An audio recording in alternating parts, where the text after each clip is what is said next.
So Breathworks, who I'm training with at the moment and who do wonderful courses, particularly for managing chronic pain, talk about the idea of primary and secondary suffering, which traditionally would be known as firing the second arrow. So what this means is that the first arrow, or the primary suffering, is something unpleasant happens to us. Secondary suffering is how our mind creates stories around that unpleasant experience.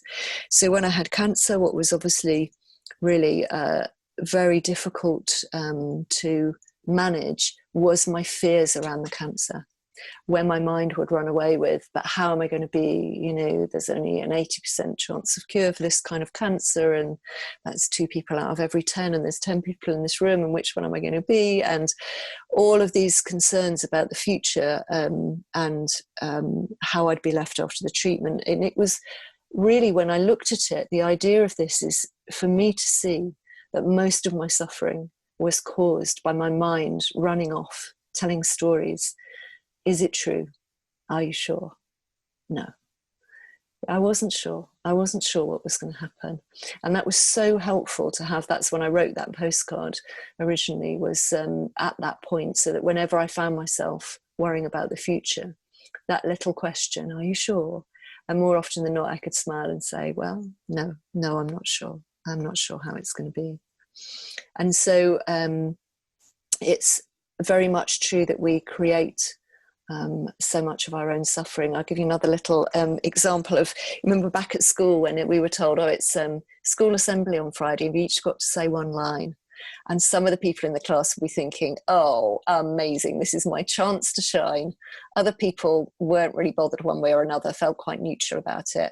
And other people, this was the worst thing they could have been asked to do.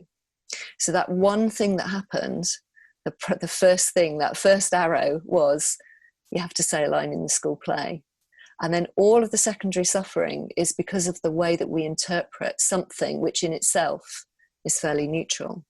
So this idea of primary and secondary suffering isn't just around the big things in life, which are obvious a form of suffering or anxiety, but they're also for the day-to-day things. And sometimes this secondary suffering, this habit of spinning stories, is so sort of ingrained in how we feel that it's difficult to spot at time. So mindfulness enables us to mind the gap between something happening to us and us reacting to it. So this idea is taken from Vipassana meditation, where you have these 4 stages of response. So the first thing that happens is that something happens to us, and we probably feel it, well, we do feel it on a physical level, maybe a surge of adrenaline if it's anxiety. So you sense something and you immediately label it as pleasant, unpleasant, or indifferent.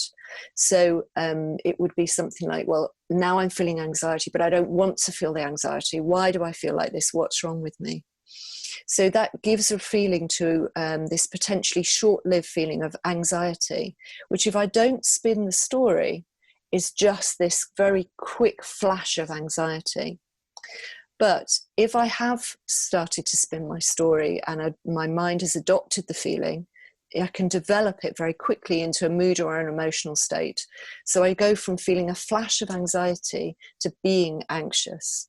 And once I am anxious, my mood colours my thoughts, behaviour, my view of the world. Because once I'm anxious, I've got closer to that peak of the curve, and the world seems like a scary, difficult place.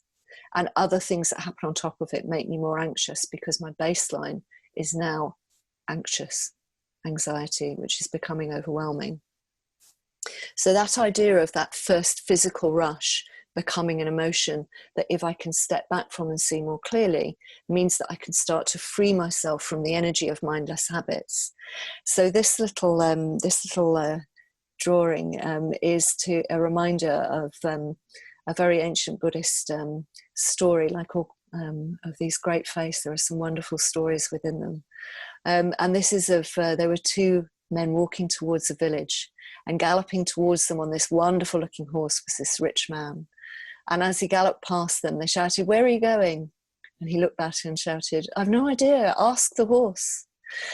And the idea is that, I don't know if that feels familiar, but quite often I feel as though I'm just being dragged through life on a galloping horse on a route that I didn't particularly choose.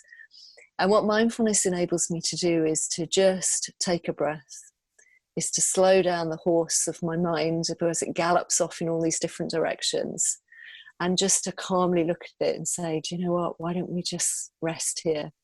So I managed to get off the horse and hold it like this man in the picture, and we can enjoy some peace together, to look clearly at what's happening, and maybe together we can walk off down a different train of thought to a place that's more peaceful, where I can respond rather than react to life.